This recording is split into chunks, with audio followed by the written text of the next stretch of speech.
సంక్రాంతి వచ్చిందంటే టోటల్ పతంగులు. హైదరాబాద్‌లో ఎక్కడ చూసినా గానీ, హైదరాబాదే కాదు టోటల్ ఆల్ ఓవర్ ఇండియాలో గూడా పతంగులైతే చాలా జోరుగా ఎగరేస్తాం. కాకపోతే దీనివల్ల వచ్చిన ప్రాబ్లమ్ ఏందంటే చైనీస్ మాంజా. ఈ మాంజా ఒకటి చాలా ప్రాబ్లమాటిక్‌గా మారుతుంది. ఇప్పుడున్న సిట్యుయేషన్స్‌లో అయితే చాలా కేసెస్ అయితే మాంజా వల్ల గాయపడ్డ వాళ్ళు చాలామందున్నారు. ప్రీవియస్‌గా ఇప్పుడైతే కొత్త కాదు. ఇంతకుముందు ప్రీవియస్‌గా గూడా చాలామంది చనిపోయారు కూడా. మాంజా దారం చాలా షార్ప్‌గా ఉంటుంది. అది గాజు పెంకలతో తయారు చేస్తారు గదా! ఎలాగో మనం పతంగులు ఎగిరేసే వాళ్ళనైతే ఆపలేం. బట్ ఎగిరేసే వాళ్ళు కూడా కొంచెం జాగ్రత్తగా నార్మల్ దారాలు వాడితే పక్షులకి, హ్యూమన్ బీయింగ్స్ కూడా చాలా యూజ్ అవుతుంది. ఎగిరేసే వాళ్ళు ఒకవేళ పతంగ్ కట్టయితే మీకు వీలున్నంత వరకు ఆ దారాన్నయితే కట్ జేయడానికి ట్రై జేయండి. బైక్స్ డెలివరీ పార్ట్నర్స్ వీళ్ళు పాపం రోజు బైక్స్ మీదనే తిరగాలి.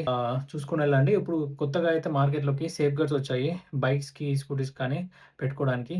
And please avoid manja. ఇంకో కైట్‌ని కట్ చేయడం కంటే ఒక లైఫ్‌ని ఒక ఫ్యామిలీకి ఒక పండగలు చేదు అనుభవం జరగకుండా చూసుకోవడం గూడా చాలా ఇంపార్టెంట్. ఈ వీడియో మన ఫ్రెండ్స్ అండ్ ఫ్యామిలీకి షేర్ చేయండి. Thanks for watching. Have a good day.